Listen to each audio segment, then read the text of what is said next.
नमस्कार मंडळी, कशा आहात सगळेजण. तर नव्या दिवसाची नवी सुरुवात आणि नव्या ब्लॉगमध्ये तुम्हा सर्वांचं खूप खूप स्वागत. सॉरी. तर आज आहे वीकेंड, संडेचा दिवस आहे आणि आज खरं तर या ब्लॉगमध्ये ना मी तुम्हाला आमच्या इन्व्हेस्टमेंटबद्दल म्हणजे आम्ही तुम्हाला तर सगळ्यांना माहिती आहे की आमच्या फॅमिलीमध्ये म्हणजे प्रियंका मानी माझ्यामध्ये मी एकटाच अर्निंग पर्सन आहे. तर बऱ्याच वेळा मला प्रश्न येतो की दादा तुम्ही कसे फायनान्सेस मॅनेज करता किंवा प्रियंकाला तू जॉबवर का पाठवत नाहीस वगैरे वगैरे असे रिलेटेड. तर त्या सगळ्या प्रश्नांची उत्तरं मी या ब्लॉगमध्ये द्यायचा प्रयत्न करेन किंवा इन्व्हेस्टमेंट रिलेटेड आम्ही छोट्या छोट्या गोष्टी कशा प्लॅन केल्या आहेत ते पण तुम्हाला या ब्लॉगमध्ये सांगेन. पण त्याआधी इकडे बघा, माझं चालू आहे सकाळच्या नाश्त्याची तयारी. खरं तर रात्रीच आमचं ठरलं होतं की आज इडली बनवायची नाश्त्याला आणि प्रियंका म्हटली होती बरं का मला की ती सकाळी उठून इडलीचा कुकर वगैरे लावेल, पण मॅडम अजून काही उठलेलं नाही आहेत आणि आम्हाला कुठेतरी बाहेर जायचं आहे म्हणून म्हटलं चला आपणच करूया. तर चला नाश्ता होतच आहे. पुढे तुम्हाला ब्लॉगमध्ये समजेलच काय काय मी सांगणार आहे ते. सो ब्लॉग बघत राहा. तर मंडळी इकडे बघा, एकीकडे मस्त इडलीचा कुकर लावलाय मी आणि आता म्हटलं दुसरीकडे पटकन चटणीची तयारी करतो जेणेकरून सगळं काम फटाफट होऊन जाईल.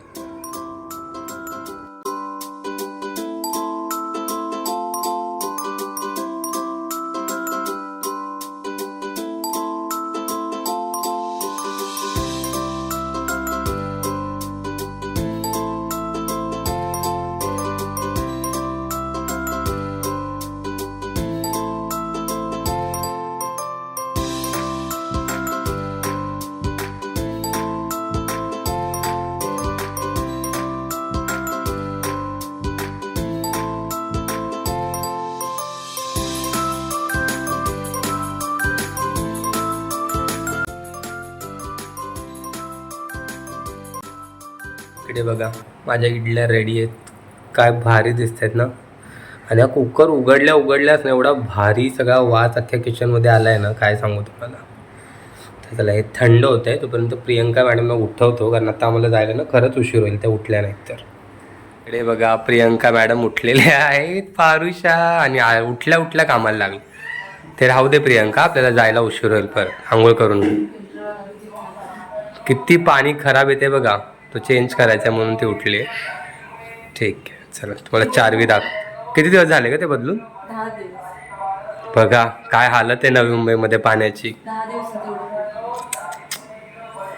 तुम्हाला चारवी दाखवतो. इकडे बघा. Good morning चारवी. गुड मॉर्निंग बोल. गुड मॉर्निंग बोल. अरे पारुशे बोल ना गुड मॉर्निंग. बोल ना ग गुड मॉर्निंग. का मी तुझ्यासाठी काय खाऊ बनवलाय माहितीये? ती पांढरी दिसते ग. माहितीये का तुला? मी तुझ्यासाठी इडली बनवली. इडली तुला आवडते ना इडली? मांजर माव इडली खातच नाही, मग सयाला इडली नाही द्यायची. हा म्याव इडली नाही खात ना ग प्रियंका, मग सयाला इडली नाही द्यायची.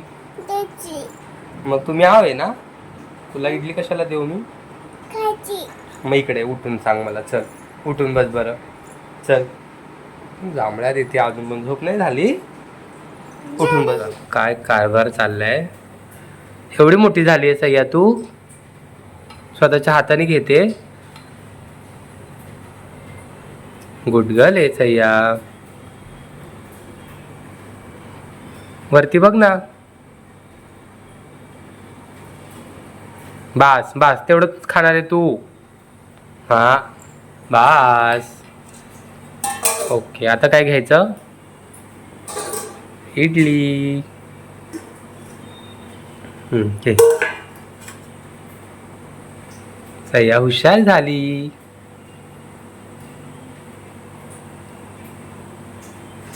वाव. लेके ताटात वाढले आणि नवऱ्याने बनवलेले. याच्यापेक्षा अजून काय पाहिजे? Good girl. खा. मस्त झाले ना. चटणी छान झाली. छान झाले.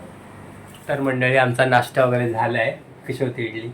छान होते. इडलीचं पीठ तर बाहेरून आणलेलं. चटणी कशी होती? छान होती. सैनी खाल्ली म्हटलं छानच असणार. आणि कसं वाटतं तुला आयता नाश्ता मिळतो तेव्हा? हा काय प्रश्न आहे? तिकडे आहे बाबू. त्याचं तर रोज आपल्याला आयतं मिळतं मित्रांनो, त्याच्यामुळे एक दिवस बायकोला आयतं दिल्याने काही फरक पडत. फक्त संडेचं भेटतं Yes. सॅटर्डे संडेचं काय Yes. रोज नाही भेटत आहे. तर येस, आपल्या ब्लॉगचा मेन विषय की माझा गरबा कसा दिसतोय सध्या. माझी झोप होत नाही. 2-2:30 वाजतात झोपायला चारवीमुळे आणि झोप होत नाही. तरी 8:30ला उठले आज. चारवी कशी दिसते? हाय कर चारवी. चारवीची बघा झोप होते, दुसऱ्यांची झोप अय्यो. हे होऊन है ना? तर येस, आपल्या ब्लॉगचा मेन विषय की सगळेजण विचारतात की तुम्ही तुमचे फायनान्सेस कसे मॅनेज करता, एकट्याच्या पगारावर भागतं का सगळं, किंवा प्रियंका जॉब का नाही करत. तर प्रियंका जॉब का नाही करत याचं उत्तर प्रियंका सांगेल. कारण मला नाही आवडत जॉब करायला. येस, एवढं सोपं उत्तर आहे मंडळी त्याचं की तिला नाही आवडत जॉब करायला. आणि मला असं वाटतं की मुलींना स्पेशली म्हणजे तिला आवडत असेल तर तिने नक्की आवडीने जॉब करावा.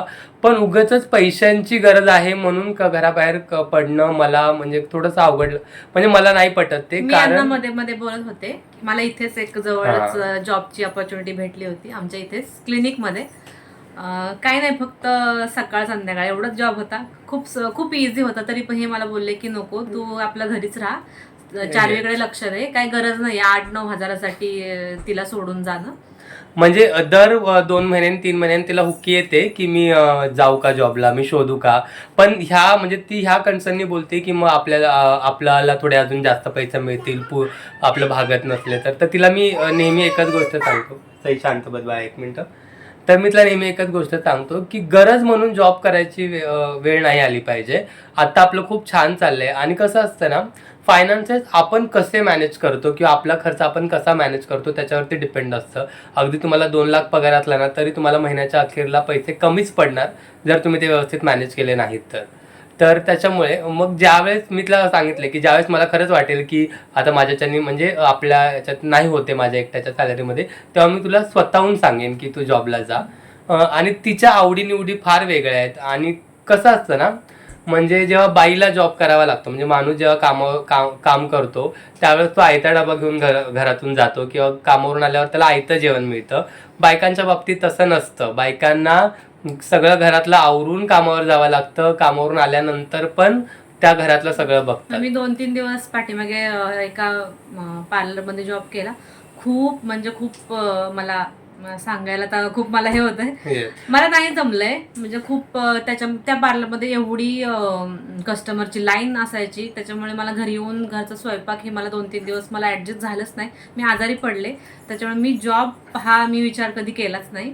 आणि माझ्या आवडी पण खूप वेगळ्या आहेत, जसं मेहंदी काढणे, रांगोळी काढणे, असं मला जास्त आर्ट याच्याकडे कलाकार आहे, हाडाची कलाकार. त्याच्यामुळे मला असं नाही वाटत की तिने तिच्या कलेला मुरड घालून जॉब करावा. आणि फायनान्सचं म्हणाल तर मला पण असा भरपूर असा पगार नाही आहे खरं म्हटलं तर. म्हणजे भरपूर म्हणजे चांगला पगार आहे की ज्याच्यात आमचं छान भागतंय, आमच्या सेव्हिंग्ज होत आहेत थोड्याफार, आमची जी काही छोटी मोठी स्वप्न आहेत ते आम्ही पूर्ण करतोय. तर ते आम्ही ना व्यवस्थित बकेट मॅनेज केलंय. आता एक साधीशी गोष्ट सांगायची म्हटली तर बघा, आता आम्ही आता कुठे चाललो ते तुम्हाला सांगतो. आम्ही चाललोय आमच्या सोनाराकडे, जिथे आम्ही बिशी लावले दर महिन्याची. म्हणजे आम्ही आता मला ना म्युच्युअल फंड SIP मधलं वगैरे जास्त काही कळत नाही, त्याच्यामध्ये मी जास्त इन्व्हेस्ट करत नाही. म्हणजे समजा आपण पगार पकडला, म्हणजे जी काही रक्कम आहे ती पकडली, त्याचे आपण 4 हिस्से केले. समजा एक तुम्ही बिशी मध्ये लावताय, काही तुमच्या पॉलिसी आहेत, काही तुम्ही घरी पिगी बँक मध्ये सेव्हिंग करता. असे 3-4 टप्पे केले ना तुमचा आरामामध्ये सेव्हिंग होते. आणि खूप चांगला पण हिशोब होतो. असे महिन्याच्या अखेरी आपण कुठे काय गुंतवलेत आणि हाताला पण पैसे राहतात. एक्झॅक्टली. म्हणजे आता आमच्या बाबतीतच सांगायचं म्हटलं तर आम्ही एक छोटासा गल्ला केलाय, ज्याच्यामध्ये दर महिन्याच्या शेवटी आम्ही 1000 रुपये टाकतोच.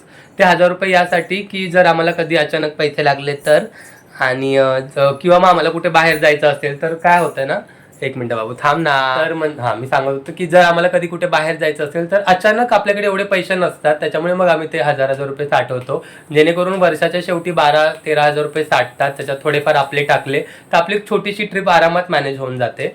आणि ज्वेलरीचं म्हणाल तर आत्ताच तुम्हाला माहीत असेल तर आम्ही प्रियंकाला नुकतंच कानातलं बनवलं 1 तोळ्याचं. तर ते आम्ही खूप इझिली बनवू शकलो कारण आम्ही ज्वेलरी ची बिशी लावली आहे. बिशी लावल्यावर एकदम पटकन एखादी गोष्ट होऊन जाते. आरामात होते, म्हणजे आपल्याला लोडच नाही पडत. आधी ह्याची बिशीची सुरुवात आम्ही 2,000पासून केलेली आणि आता हळूहळू आम्ही ती वाढवली. आता आम्ही 5,000ची बिशी लावतो आणि इथून पुढे पण जशी जशी सॅलरी वाढेल तसं तसं आम्ही ते वाढवू. तर एवढं सोपं असतं. आपल्या गरजा आपण आपल्या फायनान्सेसनुसार मॅनेज केला ना की काही गरज नाही आहे दोघांनी जॉब करायची. किंवा ते म्हणतात ना आजकाल की आजकाल नवरा बायकोने दोघांनीही काम करणं खूप गरजेचं आहे. तर मला असं वाटत नाही.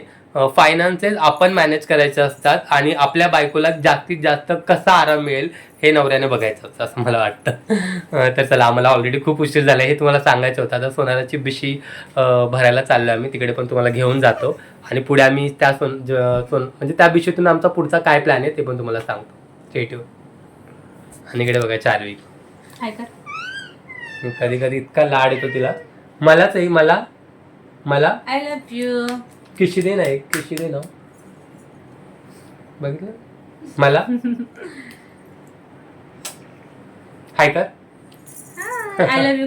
सईला आम्ही घेऊन नाही जाणार आहे. सईला तिच्या आजीकडे ठेवणार आहे आणि ते तिला माहित नाहीये.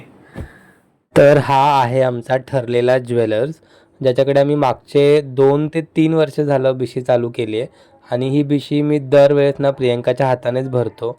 आता हा ज्वेलर्स खरं तर ना आमच्या घरापासून थोडासा लांब आहे, म्हणजे आम्ही राहतो कोपरखेड्याला आणि ज्वेलर जो आहे वाशीला आहे.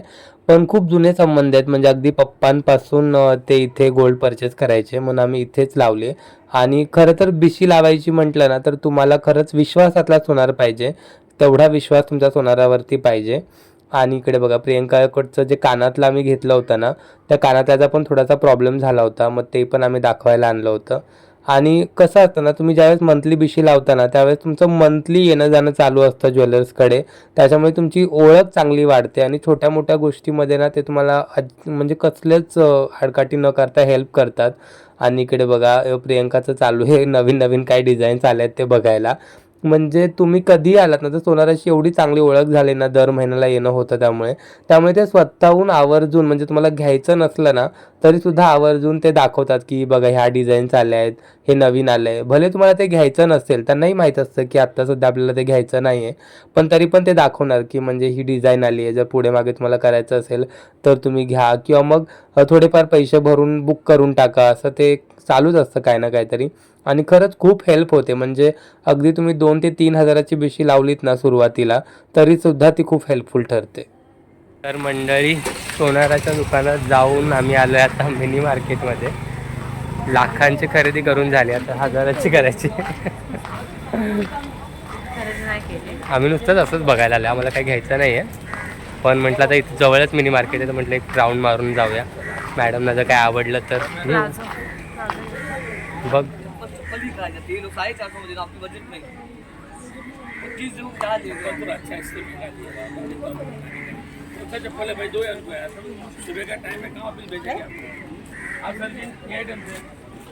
प्लाझो त्या दुकानात बघ, तिकडे पुढे.